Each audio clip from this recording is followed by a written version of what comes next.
Hola, buenas noches. Saludos a todos. Espero que estén muy bien y que esta sea una ventana a algo que pueda interesarles en seguir desarrollándolo en un futuro.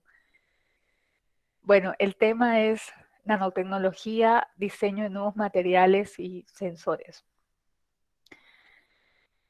Bueno, aquí en nanotecnología vamos a hacer un pequeño repaso de qué es lo que es la nanotecnología y qué es lo que yo hago exactamente, porque me estoy aprovechando toda mi experiencia para poderla transmitir a ustedes. Entonces he colocado bastantes cosas de la física teórica que lo he tratado de hacer lo más ameno posible.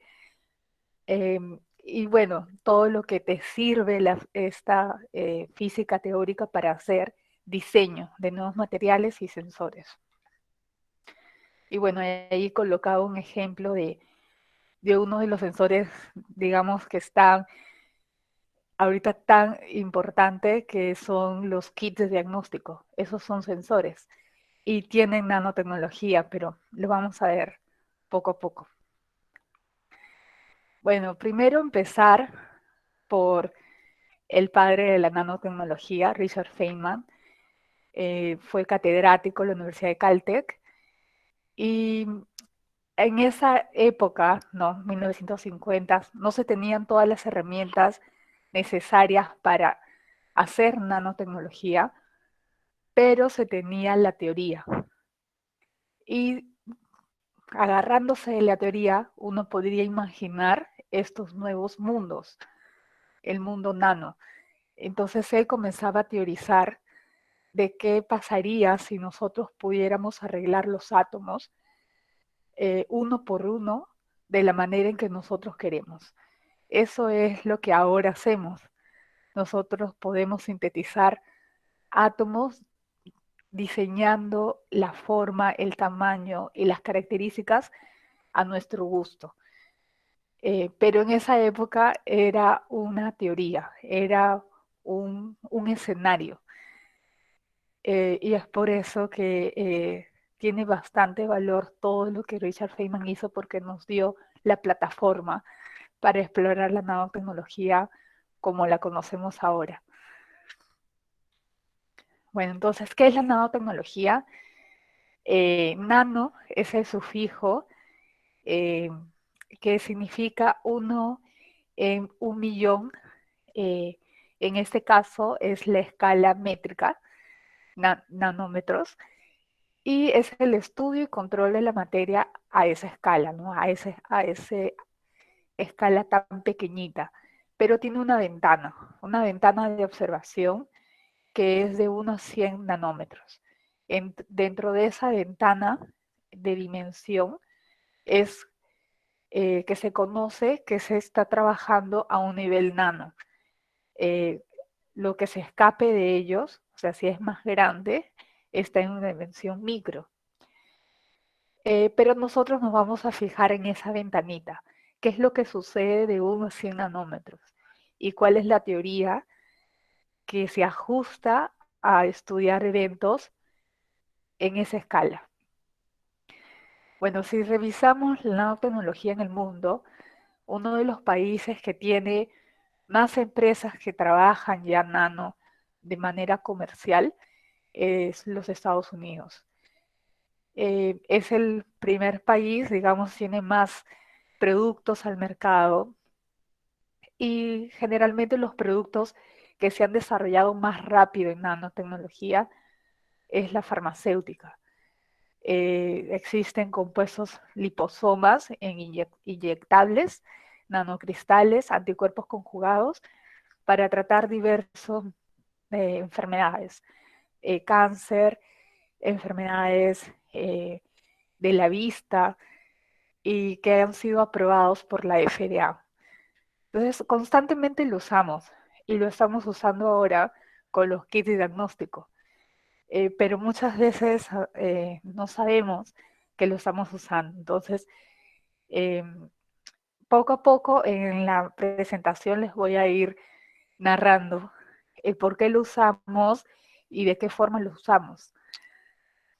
Bueno, Esas son las áreas de la nanotecnología, imágenes, es todo un grupo de investigación, el mismo desarrollo de la ingeniería para poder tomar esas imágenes es impresionante, es otra microscopía totalmente diferente a la que nosotros como estudiantes estamos acostumbrados. Nosotros estamos acostumbrados a una microscopía óptica que te permite ver una resolución a nivel de células, por ejemplo, pero que no te permiten identificar compuestos. Con esta microscopía, este es un ejemplo de microscopía, se le conoce por sus siglas STM, pero es el Scanning Tunneling Microscopy. Esta microscopía te permite estudiar el relieve a escala nano y entonces ya podemos ver el relieve de una molécula. También otra área son la medición. Eh, Hacer mediciones a esa escala también es, es dificultoso. Tienes que tener herramientas muy finas para poder hacer una medición tan precisa a esa escala. Entonces te agarras mucho de las propiedades moleculares. Por ejemplo, en este caso estamos aprovechando la propiedad de transferencia de energía, energía que se absorbe y que se emite. Cuando dos compuestos eh, absorben y emiten energía, si están juntos, eh, el donador, el elemento donador, absorbe toda la energía que emite el elemento eh, aceptor. Entonces, esta propiedad de transferencia de energía visiblemente se puede ver a través de un cambio de color, porque el color es la emisión de una longitud de onda. Entonces, como una segunda molécula está absorbiendo y emitiendo a otra longitud de onda, hay un cambio de color. Entonces, cuando hay un cambio de color, se puede validar con distancia entre estas dos moléculas. Entonces, si nosotros utilizamos estas dos moléculas en diferentes compuestos o en diferentes extremos de compuestos, podemos medir distancia dependiendo de este efecto de transferencia de energía. Bueno, eso es el Fluorescent Resonance Energy Transfer. Y otra área es la manipulación. Entonces ya podemos observar, ya podemos medir, pero ahora quiero mover, pero mover moléculas. Es muy fácil para nosotros mover algo grande, ¿no? Algo que podamos coger. Pero para mover una sola molécula o un grupo de moléculas controlable, es también otra ingeniería muy fuerte. Y una de ellas es el Deep Pen Lithography. Este Deep Pen Lithography lo que hace es, tiene una punta eh, donde están muchas moléculas en solución, las moléculas que tú quieras arreglar, y se van depositando en una superficie de forma controlada. Entonces puedes colocar una sola capa de moléculas, una bicapa de moléculas, puedes controlar cuánto va a ser la carga. Aquí es como un lapicero, algo, digamos, entendámoslo así, donde la tinta son moléculas. Y hay otra área que es el modelamiento, que es resolver ecuaciones que te ayudan a predecir la naturaleza de la materia a escala muy pequeña, a escala molecular. Y estas ecuaciones se resuelven a través de la computadora, porque nosotros desde muy antes teníamos todos los fundamentos químicos y físicos para entender al electrón, por ejemplo, y podíamos resolver algunas ecuaciones para átomos. Pero luego un sistema molecular, que es un conjunto de átomos, la solución era muy difícil hacerla ya a mano. Entonces fue hasta que apareció la computadora, pudimos utilizar toda la física, la química teórica y poner a disposición para fabricar y diseñar eh, nanomateriales o nanocompuestos. Entonces, y bueno, es lo que yo, eh, como es lo que yo hago en mi presentación, está en esto. Bueno, ¿qué se modela? Se modela sistemas moleculares. Un sistema molecular del tamaño que tú quisieras evaluar. Puede ser tan pequeño como una molécula de agua, un cristal, una nanopartícula, una membrana citoplasmática, polímeros. Cada sistema molecular tiene una característica diferente, una química diferente. Los compuestos orgánicos eh, van a responder diferente a los compuestos inorgánicos, por ejemplo, o a los compuestos metálicos. Las interacciones de los átomos entre ellos es diferente. Y esa misma razón, todas sus propiedades son diferentes. Pero eso es, digamos, lo bonito de hacer modelamiento. Puedes entender el material desde su naturaleza más intrínseca, más básica. Tú entender la materia a esa escala, puedes crear nuevos materiales, nuevos dispositivos, de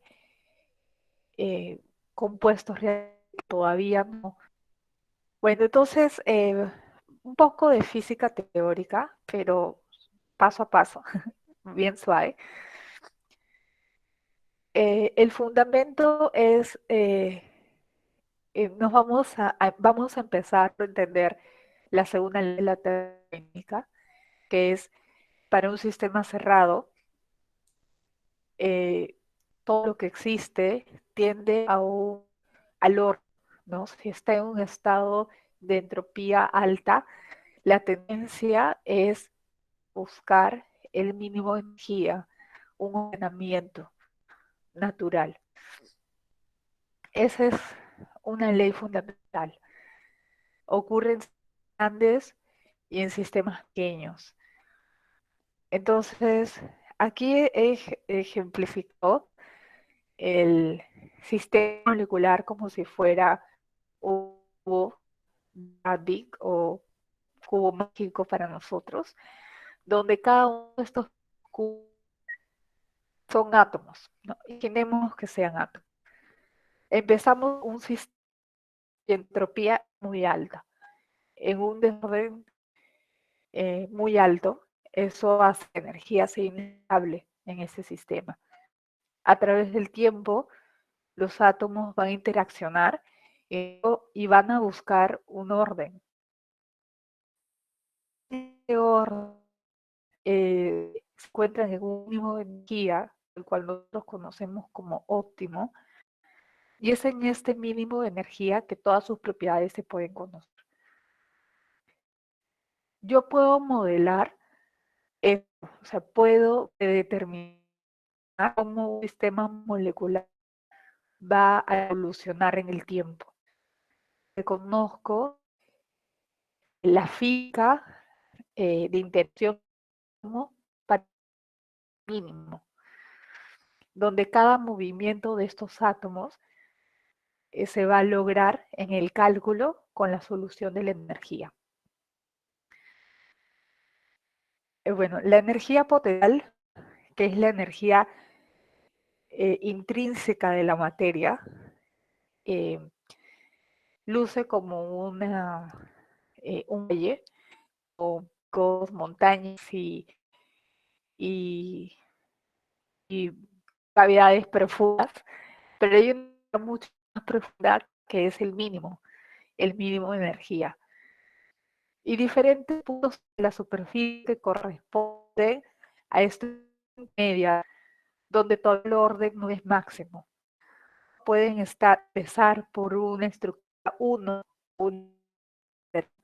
donde la entropía es alta, ir migrando hacia un ordenamiento intermedio en una energía 2, hasta encontrar un ordenamiento máximo en un punto 3.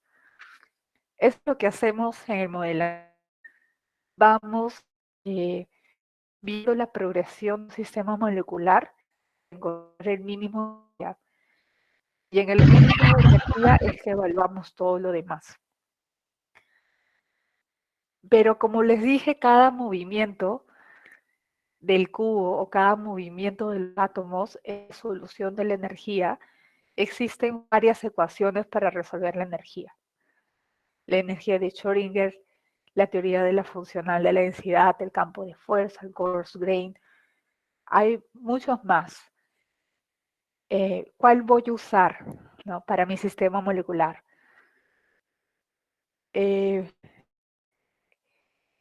Puedo utilizar para sistemas muy pequeños energías, cálculos de energías que resuelve la energía de la mecánica cuántica.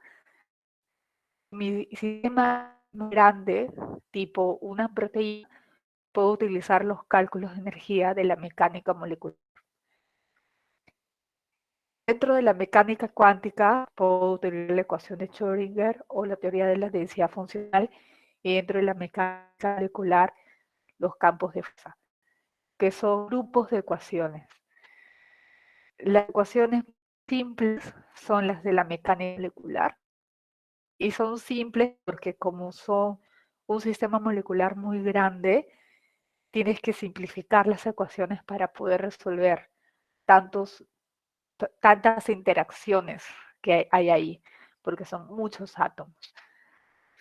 Entonces, cuando yo encuentro el mínimo de energía, lo encuentro primero 0 kelvins. Empiezo por simplificar. ¿Por qué hace kelvins? Porque hace kelvins hay la mínima interacción posible. Todavía no hay una energía cinética que esté alterando el sistema. Pero luego, como yo sé que todo lo existe, por lo menos a mi alrededor, no está en kelvins, tengo que llegarlo a temperatura ambiente o una corrección de energía. En mecánica cuántica, tenemos el cálculo de frecuencia, y en mecánica molecular, el cálculo que sigue para llevarlo a 300 Kelvin es dinámica molecular. Entonces, son dos grupos de ecuaciones que resuelven la energía. Quedémonos con eso. De la mecánica cuántica, la solución de la energía más compleja. En la dinámica molecular, la ecuación de energía es más simple. Pero yo puedo un cálculo de la mecánica cuántica, la dinámica molecular, es una forma de poder llevar una ecuación a otra. Es toda un tratamiento matemático, pero no vamos a profundizar. Solamente que tengan en cuenta eso, que se resuelve la de la energía para ver la presión de un sistema, y que existen dos grupos, depende de qué tan complejo es mi sistema, y que yo puedo llevar la ecuación de un grupo hacia el otro. En la mecánica cuántica se resuelve la energía para cada electrón. Y bueno, solamente para decirles que aquí toman en cuenta las interacciones electrónicas. Pero en la dinámica molecular, como se ha puesto todo mucho más fácil para solucionar, aquí ya no toman en cuenta la energía del electrón, no la energía del átomo, donde el átomo es considerado un cuerpo físico, tiene masa y carga. ya no se resuelve la energía del electrón. Tiene sus pros y sus contras. Sus pros es que es mucho más fácil de desarrollar, las ecuaciones son muy fáciles, pero puede haber algunos efectos donde el electrón está involucrado.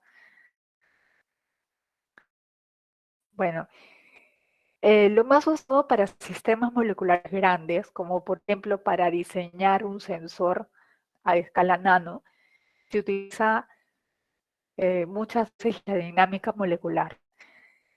Entonces, aquí estamos enfatizando la dinámica molecular.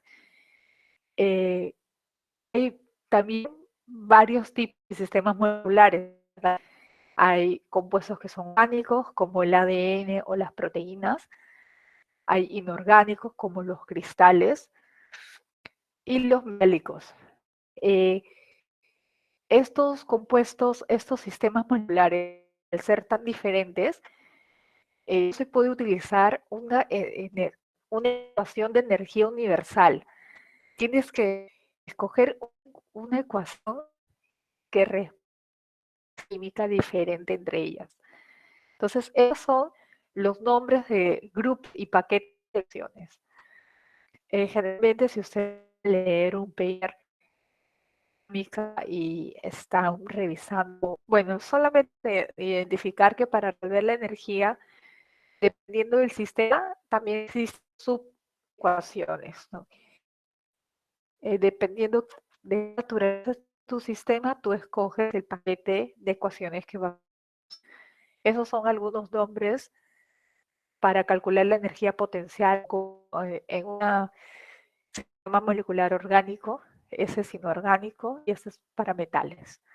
Existen más, he colocado los más comunes. Pero bueno, vamos al diseño industrial. Ya conozco el fundamento teórico. Ahora, ¿qué es lo que yo busco cuando hago un diseño? Cuando hago un diseño, esquematizo todo para que cuando yo fabrique algo, todo encaje a la perfección. No puede haber errores al momento de fabricar algo. Esa es la ventaja de hacer primero un diseño o un esquema. Así como se hacen diseños para cosas muy grandes como un auto, también se puede hacer lo mismo para el escala nano. Entonces, vamos a diseñar materiales. ¿Es posible hacer un diseño de algo que no conocemos, de un material que no conocemos? Bueno, la respuesta es sí podemos.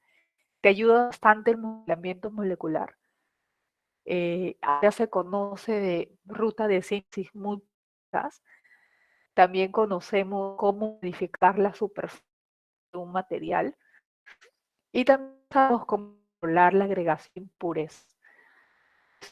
Estas cuatro nos permiten diseñar los materiales. Existen más, pero esos son los cuatro que para mí son los más importantes. ¿Y por qué estaría tan preocupada en diseñar nano? Porque el tamaño y la forma importan en las propiedades de la materia. Por ejemplo, es un ejemplo, el oro nanoparticulado. Si nosotros tenemos oro en bulk, es decir, a escala macro, el oro no reacciona, como inerte. Pero llevo a escala nano, el oro es un catalizador de reacciones. También si es que yo controlo la forma, y por ejemplo tengo formas de estrella a escala nano, yo puedo cambiar las propiedades de, de absorción y de emisión de, de las ondas electromagnéticas. Eso me puede ayudar a tener compuestos que lleven o que activen frecuencias Raman. O sea, la frecuencia Raman es un tipo de espectroscopía que te ayuda a identificar un compuesto en un bulk, en una mezcla. Entonces yo puedo hacer que esas señales Raman, que son débiles para algunos compuestos, se intensifiquen al momento de que yo les agrego nanopartículas. Y bueno, también puedo hacer que la absorción y la emisión de la luz visible sea diferente dependiendo de la forma. Eso también es útil para hacer, por ejemplo, sensores.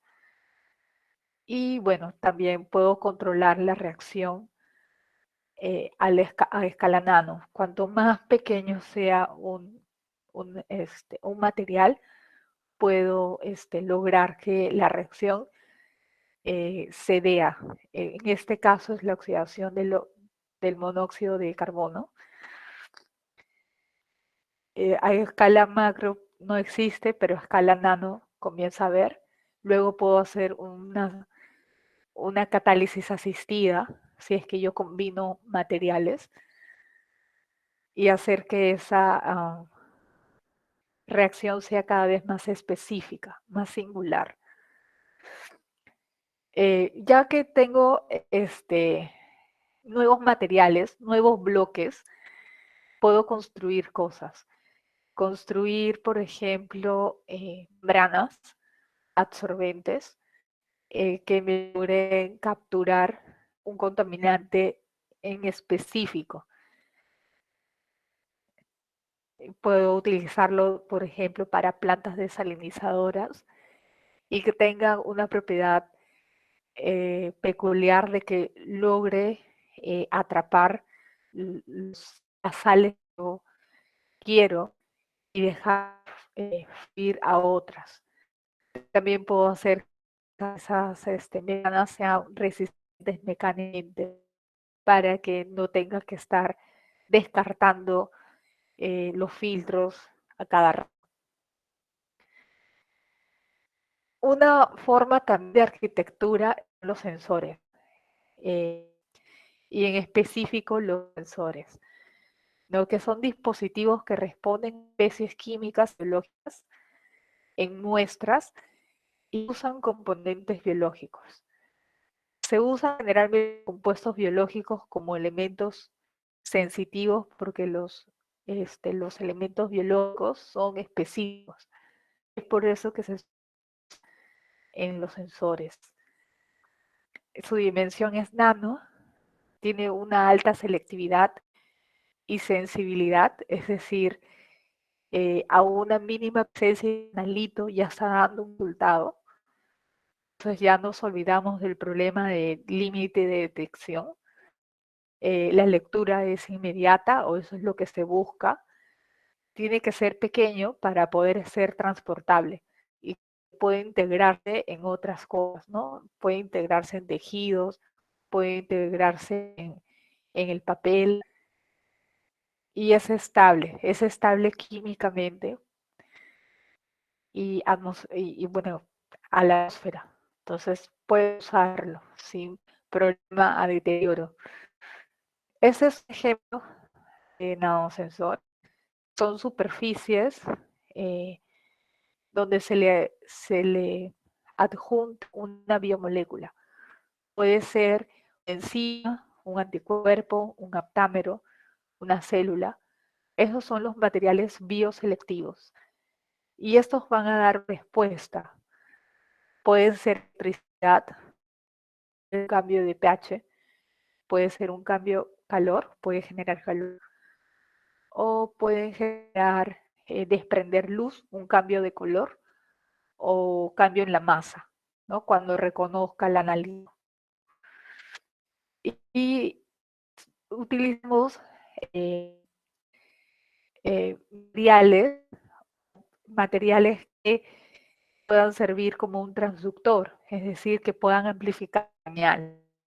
Puedes utilizar un electrodo de pH, un termistor o un material piezoeléctrico. Entonces, estos materiales te van a ayudar a incrementar la respuesta para poderla leerla al final. La nanotecnología está aquí. tanto en el diseño del material que te va a hacer como transductor, como también la biomolécula. Puedes hacer que una biomolécula sea más específica o más estable a las condiciones centrales. Y bueno, coloqué como ejemplo los famosos inmunoensayos kits rápidos que ahora se los conoce, en verdad. Su nombre completo es inmunoensayo cromatográfico de flujo lateral. Se desarrollan con nanotecnología. Hay nanopartículas del antígeno en una de las bandas. En otra banda están inmovilizadas anticuerpos y anticuerpos de test y un anticuerpos de control. Aquí lo que se tiene es una muestra, realmente esa muestra es del paciente, puede ser, en este caso es plasma, pueden ser diferentes tipos de fluido.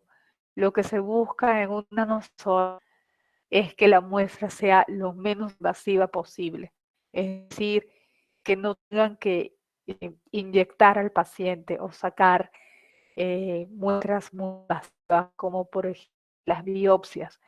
La biopsia es una toma de muestra muy invasiva y generalmente se quiere evitar, pero ahí hay todo un desarrollo.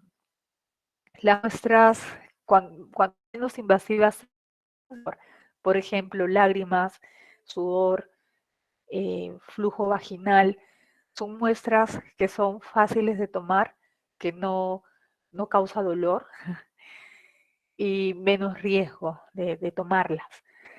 En este caso del ejemplo es plasma, hay nanopartículas envueltas en antígeno y estas, si es que están presentes el anticuerpo, el analito es el anticuerpo del paciente.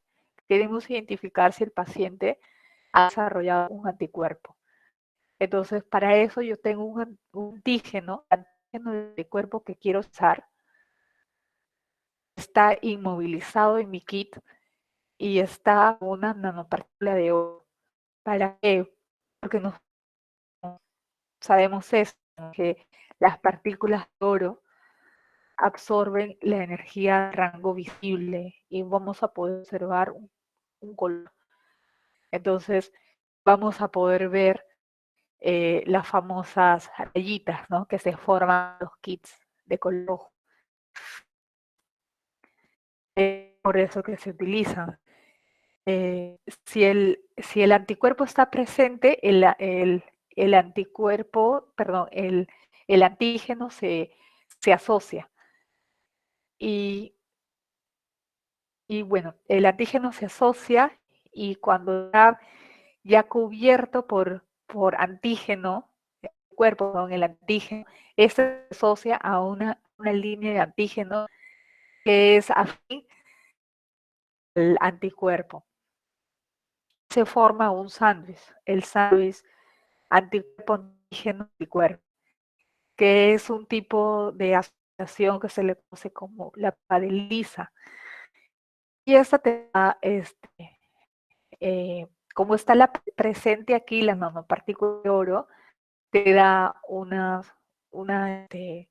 observación rojiza y puedes fácilmente poder ver, no se forman como una banda. Pero si es que, ¿qué pasa si es que el paciente no tiene esos anticuerpos que reconocen al antígeno que yo tengo inmovilizado con oro?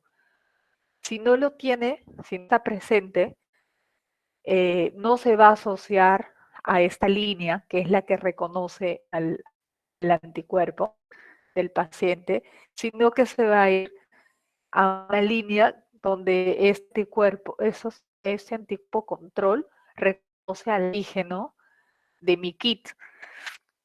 Entonces, se va a formar una banda en mi línea de control. Y bueno, siempre en todos los anticuerpos, en todos los biosensores, hay una respuesta control que te ayude a decir que el fundamento del diagnóstico funciona.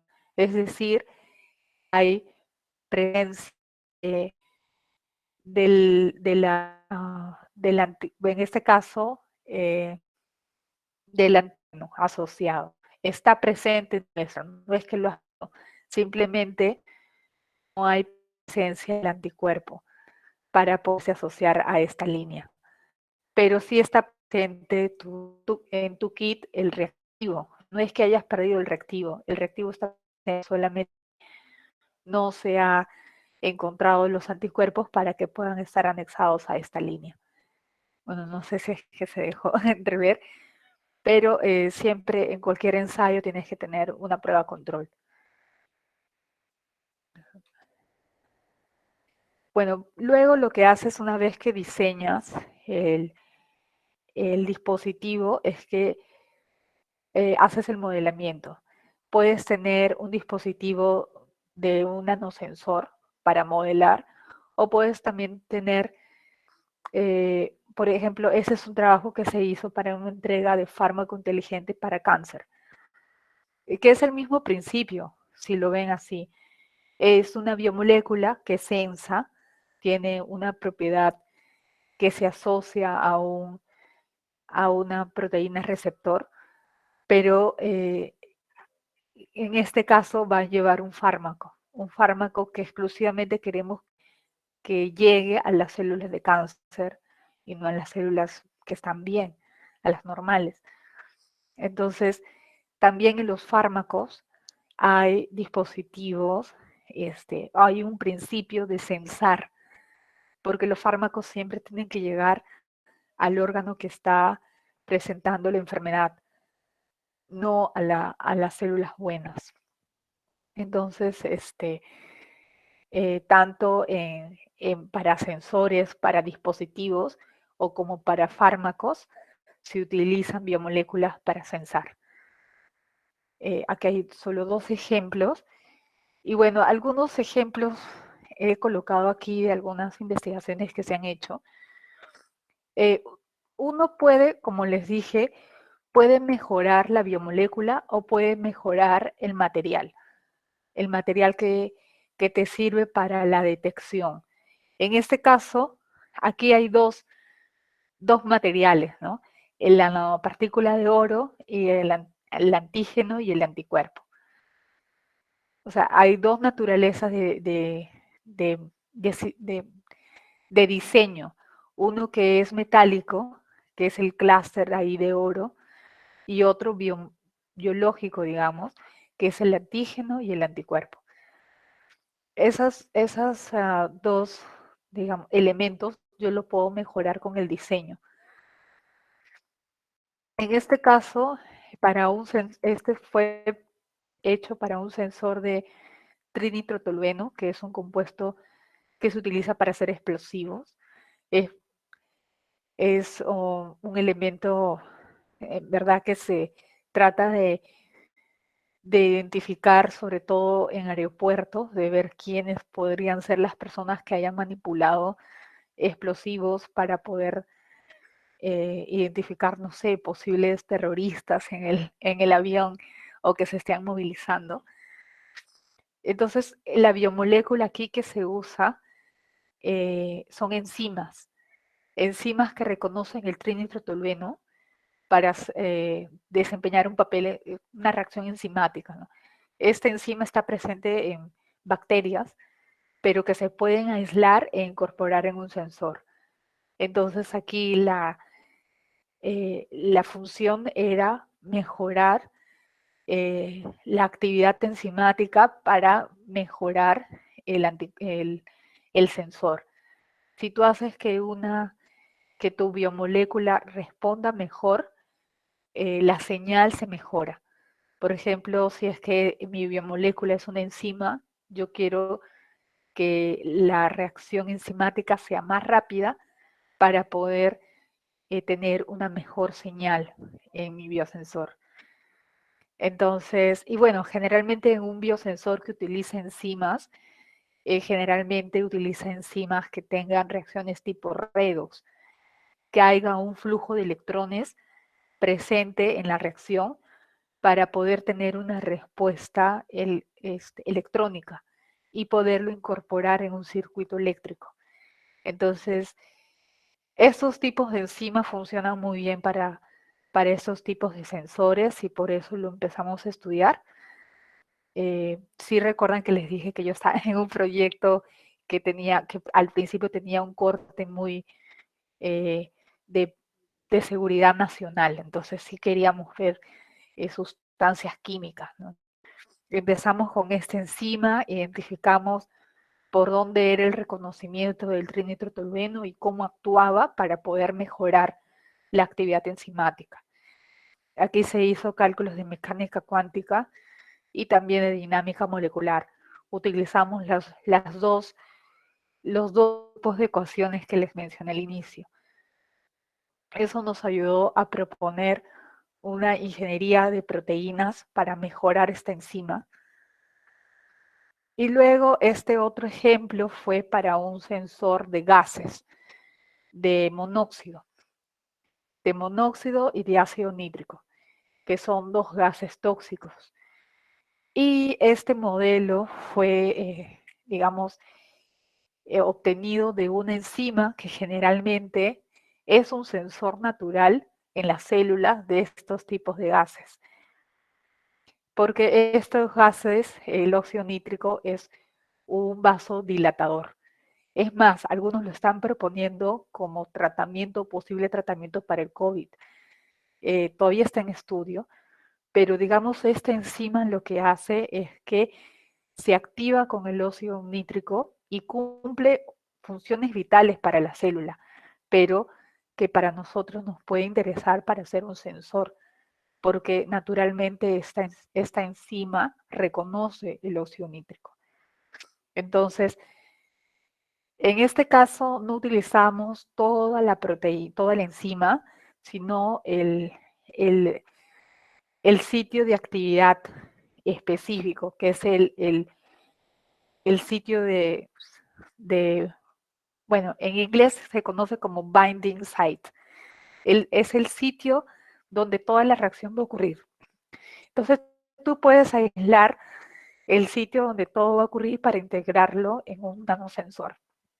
En este caso, es un sensor electrónico, optoelectrónico, porque empieza con una señal eléctrica que te identifica si el elemento se coordina 5 coordinado o 6 coordinado. Cuando no está el analito presente, es un 5 coordinado, porque es un elemento coordinado de hierro, pero cuando está presente el analito se vuelve en 6 coordinado. Entonces, la señal eléctrica aquí distingue la coordinación, pero no distingue si es que se coordina con monóxido de carbono o con óxido nítrico o con oxígeno del aire. Entonces ahí habría que tener otra señal de transducción. Y la segunda señal de transducción es la espectroscopía. En este caso, la espectroscopía BCD es la que nos resolvió mejor el problema de poder identificar al tipo de analito que queríamos. Y bueno, este es un sensor optoelectrónico para gases. Y este es otro sensor, que es un sensor de daño genético. No es que nosotros exclusivamente queríamos estudiar al ADN, sino al daño genético que algunos compuestos realizan. Genotóxicos, son genotóxicos. Algunas aminas aromáticas son genotóxicos. Entonces, sí los debemos controlar en el ambiente. Entonces, podemos utilizar justamente su capacidad oxidante en el ADN para poder hacer un sensor biológico, donde indirectamente vamos a sensar la concentración de estas aminas aromáticas en el ambiente por su efecto, más que por su presencia. En todos los demás sensores que les he mostrado, hemos sensado la presencia del analito. En este caso estamos pensando el efecto del analito, el efecto oxidante en el ADN. Entonces sabemos que el ADN tiene pares nitrogenadas y sabemos que exclusivamente estas aminas aromáticas preferentemente oxidan en un sitio especial, que es en el par de base de la guanina y citosina, en el espacio, en el oxígeno 8. Entonces aquí podemos ver el cambio de la corriente voltaje cuando esta oxidación ocurre. Y esto es muy bueno para un sensor poder identificar con señal, con una señal visible, medible, el evento que está ocurriendo, porque eso nos permite hacer lecturas rápidas. Aquí estamos haciendo una lectura de una oxidación. Eh, y bueno, todo esto, lo que ustedes ven, todo esto es un modelo, es un modelamiento. Hasta, hasta aquí no ha habido ensayos en laboratorio. El primer paso es hacer un modelo. El segundo paso es invertir para hacer el experimento. Pero digamos que el primer paso, un buen primer paso es hacer un modelo. Bueno, eso es todo. No sé qué preguntas tengan. Al final, lo que se hace después de un modelamiento es la validación con el experimento. Algunos de mis trabajos se han quedado en modelo porque no soy la persona que hace el experimento, sino que se hace eh, colaboraciones con laboratorios que sí tienen toda la experiencia en hacer experimentos y ellos son los que validan el modelo, ¿no? Eso le quería mencionar como que saliendo de mi exposición porque hay un siguiente paso, ¿no? Que no lo hago, pero que sí se hace a través de colaboraciones.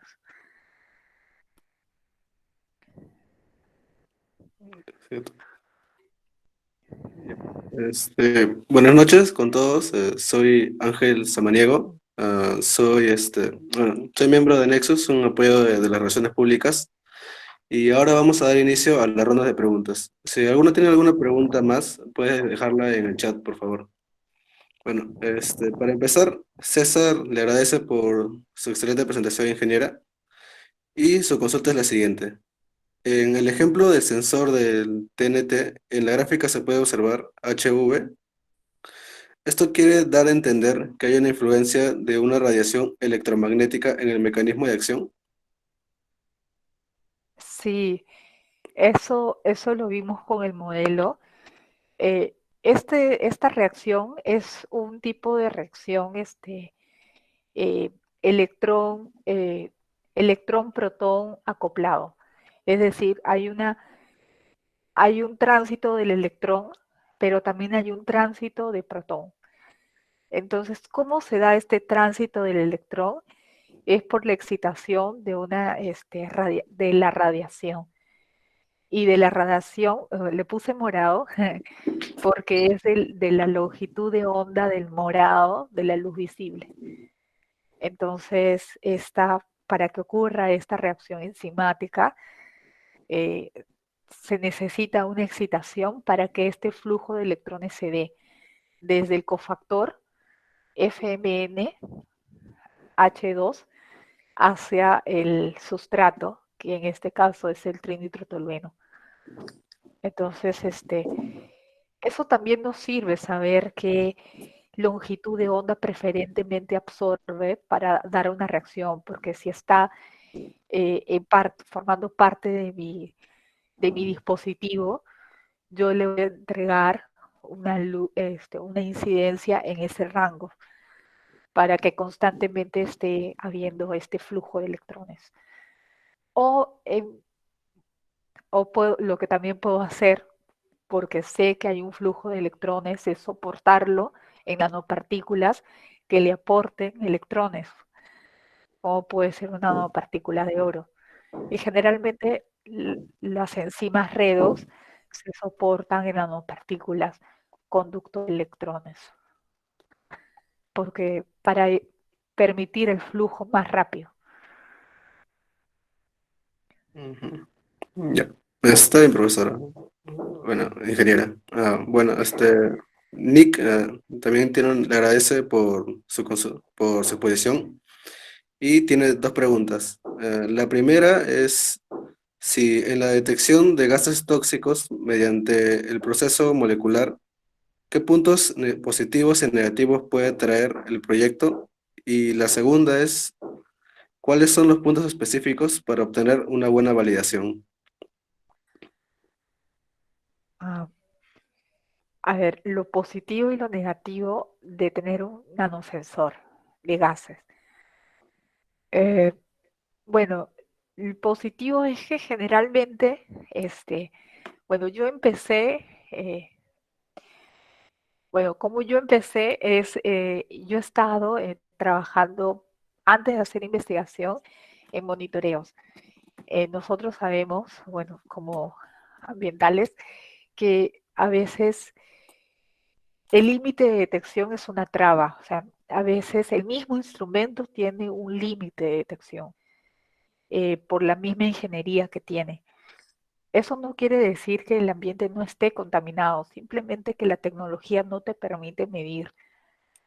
Y hay algunos compuestos tóxicos que a concentraciones muy pequeñas ya están ejerciendo su daño. Eh, pueden ser de forma gaseosa o también hay eh, bacterias que hacen mucho daño, que no necesariamente tienen que formar colonias. Generalmente nosotros para hacer el monitoreo, nosotros medimos por unidades formadoras de colonias eh, para hacer un monitoreo. Pero, por ejemplo, era otro trabajo, no lo puse aquí, pero queríamos hacer un sensor para Francisella tularensis, que es una bacteria que con 50 unidades ya podía ser letal a una persona, o sea, 50 unidades. Entonces, ¿cómo haces una detección más fina?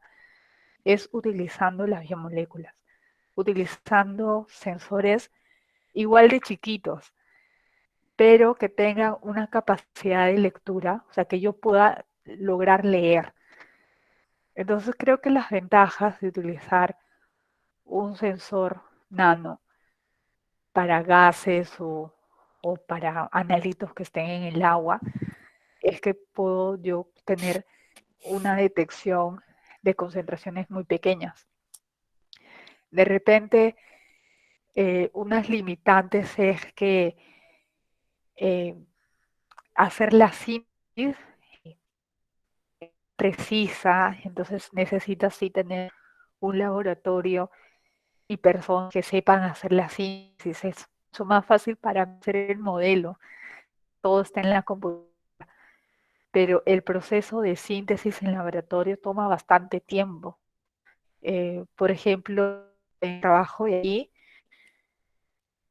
se expuse todo este trabajo de diseño molecular, yo lo puse en un año, dar cuál sería el diseño del anticuerpo afín al receptor que está presente en células de cáncer, podría ser la arquitectura de la envoltura del fármaco para liberarlo lentamente. O sea, todo el diseño lo pude hacer en computadora en un año, pero hasta ahora la parte experimental sigue bajándolo.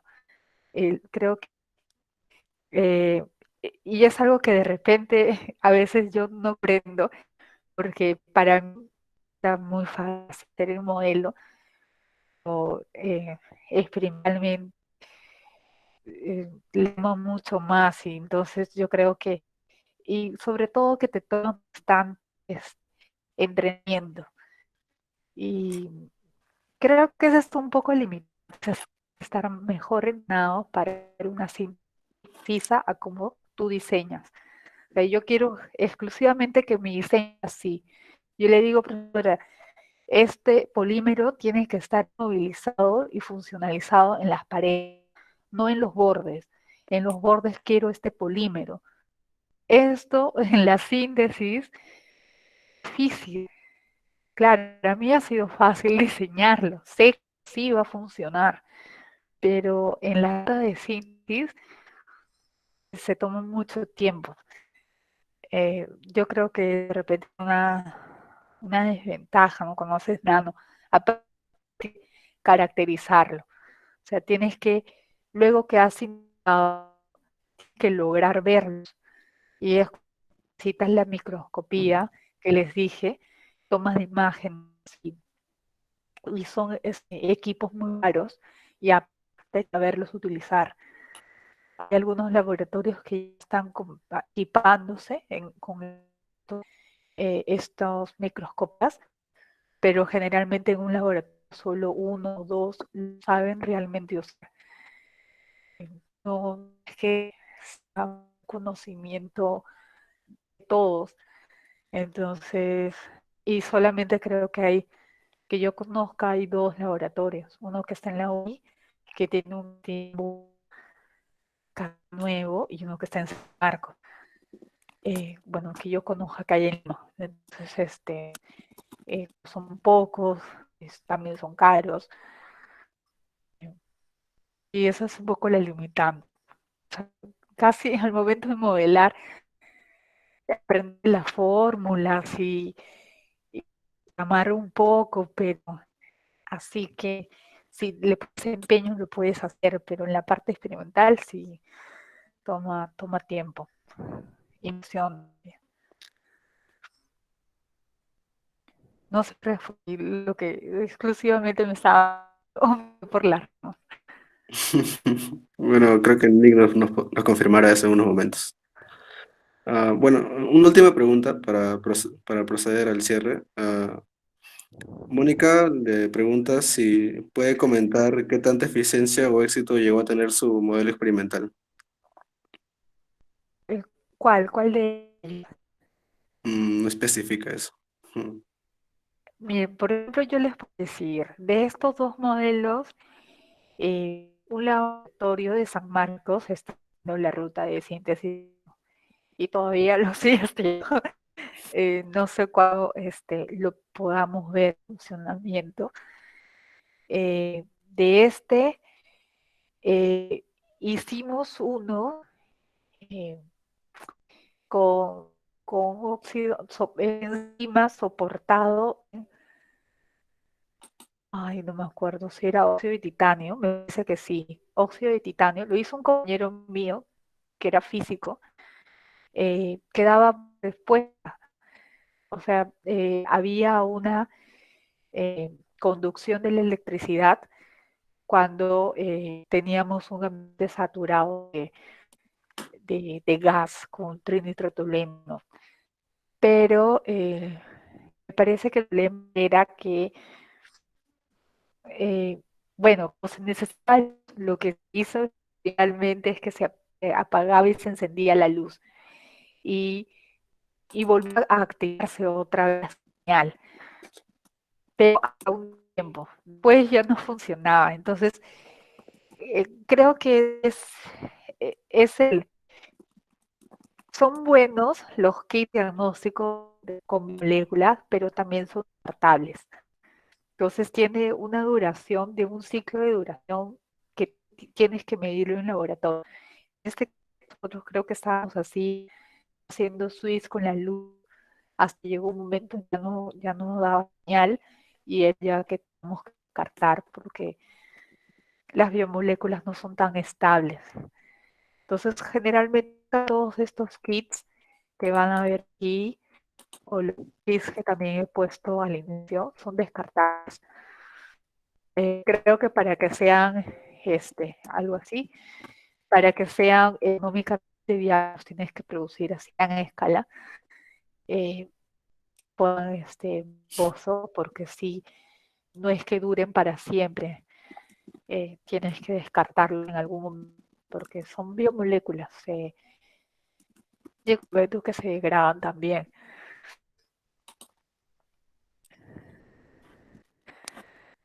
Y a ver qué más. Generalmente, en lo de las celdas sí funcionó. lo hizo la UNI. No lo he colocado aquí porque como era para CENSES, pero ese modelamiento sí ha funcionado en la UNI. Y a ver, de esto no lo hicimos nosotros, pero lo hizo otro laboratorio que vio el póster. Bueno, nosotros normal, porque somos grupos, si otros se inspiran en cálculos, hacer experimentos, que no nos hayan invitado y nos hayan citado, eso sí estuvo mal, pero vi el póster y sí le funcionó al profesor. Me alegró porque mi teoría, digamos, lo pude,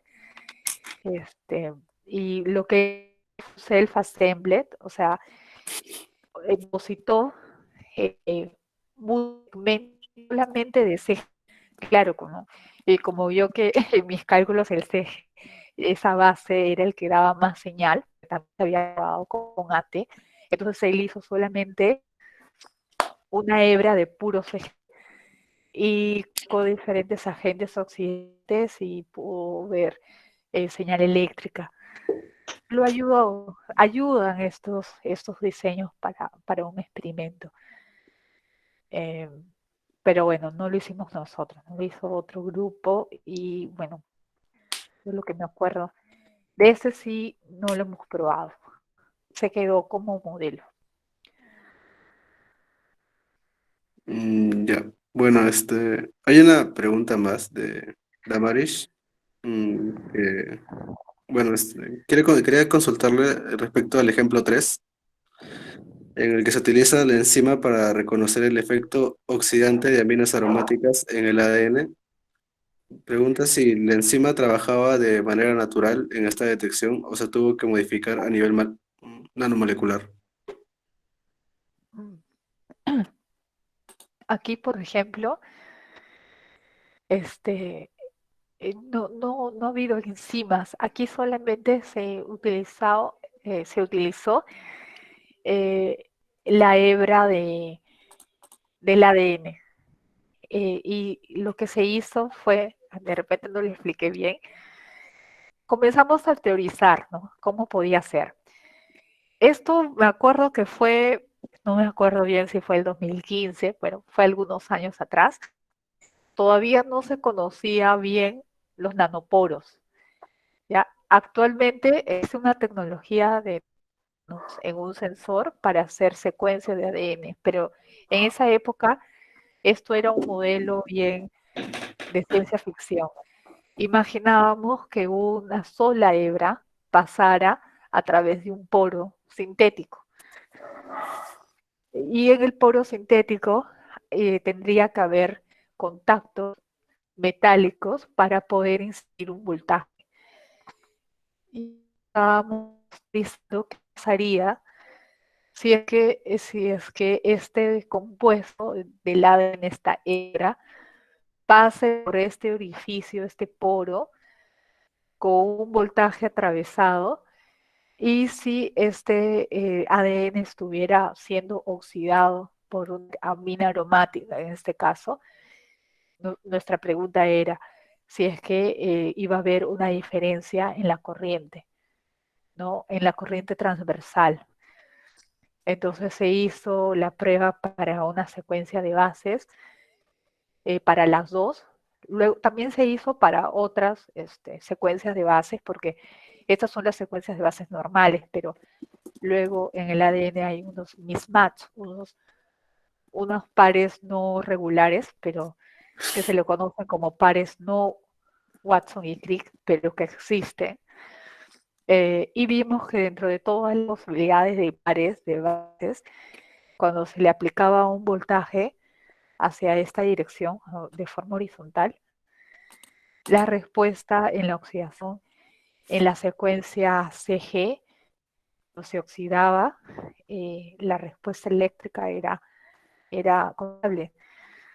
Entonces se proponía esto como una posible detección. Ah, luego, como les digo, otro laboratorio lo mejoró, ¿no? Porque ya no solamente tenía AT y CG, sino tenía full pares de CG, y entonces eso amplificaba la señal. Y ya no los contactos, ya no solamente eran de forma transversal, sino sus contactos, en el caso del profesor, estaba soportado sobre oro. Tenía un contacto mayor con, con la especie metálica. Eso hacía que tuviera una mayor sensibilidad. Entonces, ese fue un ensayo previo a lo que ellos hicieron, lo mejoraron. Pero si no, no hay enzimas, es el mismo ADN que se ve afectado, y cuando se ve afectado, la respuesta eléctrica es diferente. Eso es lo que...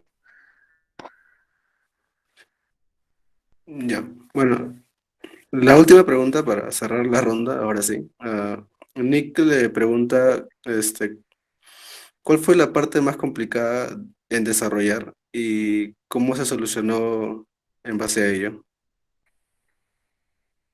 Oh, mira, yo creo que la parte más complicada. Lo que pasa es que también mucho va a depender de qué es lo que te gusta. A mí me gusta la mecánica cuántica, entonces todos estos cálculos son con las ecuaciones de la mecánica cuántica. Entonces, Claro. como me gusta, es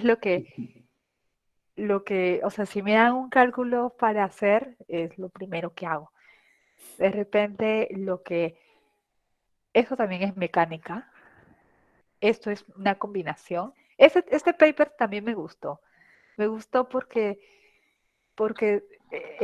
generalmente los biólogos utilizan estas herramientas de la dinámica para entender a las biomoléculas, pero Ujú. generalmente no lo suelen mezclar con cuántica. Entonces me gustó porque pude ir a un congreso donde había muchos biólogos, donde podía o sea, pudimos intercambiar modelos. Por eso me gustó, porque era un paper diferente. Pero creo que lo más difícil fue este. Creo que Bueno, fue porque era, yo quería hacer el modelo de todo esto, pero es muy grande, son millones de átomos, no tenía las herramientas, necesitas tener una supercomputadora para hacer este tipo de cálculo. Entonces lo hice por separado. Hice primero esta interacción, luego esta interacción, luego el diseño en parte del anticuerpo. Todo lo comencé a hacer por pedacitos. Eh, Creo que por eso fue difícil, porque como no tuve todo lo que yo necesitaba, tuve que ver la forma de cómo particionar mi modelo para poderlo correr. Y creo que eso fue lo más difícil. Aparte, estaba en este caso estaba en un laboratorio donde eh, ya estaba en Perú para empezar. Entonces ya tenía recursos más limitados para poder hacer el trabajo. Entonces tenía que idearme cómo sacarlo.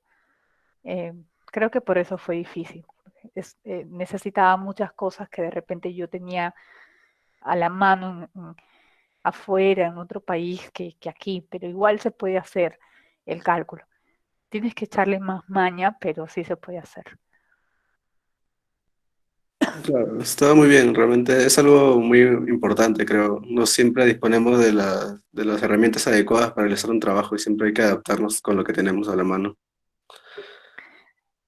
Sí, y eso es para todos, para una persona que de repente o sea, ha estado afuera y regresa, a veces el primer año es difícil darse, porque has aprendido cómo utilizar cuando todo se te era tan fácil, Ujú. y es volverte a adaptar, siempre volverte a adaptar. Creo que por eso fue difícil, porque fue el periodo en el que tenía que adaptarme. Claro, bueno, muchas gracias por responder las dudas. Bueno, ahora se da por terminada la ronda de preguntas y le doy el pase a mi compañera Verónica. Buenas noches. Gracias, Ángel. Mi nombre es Verónica Rodríguez. ¿Algunas palabras que quiera decir, ingeniero Salazar? Ah, bueno, eh, bueno, muchas gracias por invitarme. Eh, bueno, no sé si es que alguno de mis profesores estará, pero yo creo que agradecer también a la universidad, ¿no? O sea, de repente no, no estábamos tan preparados antes, pero siento que ahora hay bastantes oportunidades en la universidad de hacer nano, ¿no? Creo que ya hay un grupo de investigación en nanotecnología y veo participación de los profesores activamente. El año pasado estuve en un simposio y vi ya profesores que hacían sus ponencias en nano, entonces eso me alegra mucho. Y bueno, sí, cualquier cosa que se pueda apoyar para que se formen grupos fuertes en nano en la agraria, mm, voy a estar creo que una de las primeras en apoyar porque ah, en los grupos donde yo he estado siempre he sido la única. Todos eran de la uni, generalmente de la uni, así que tienen que haber más molineros.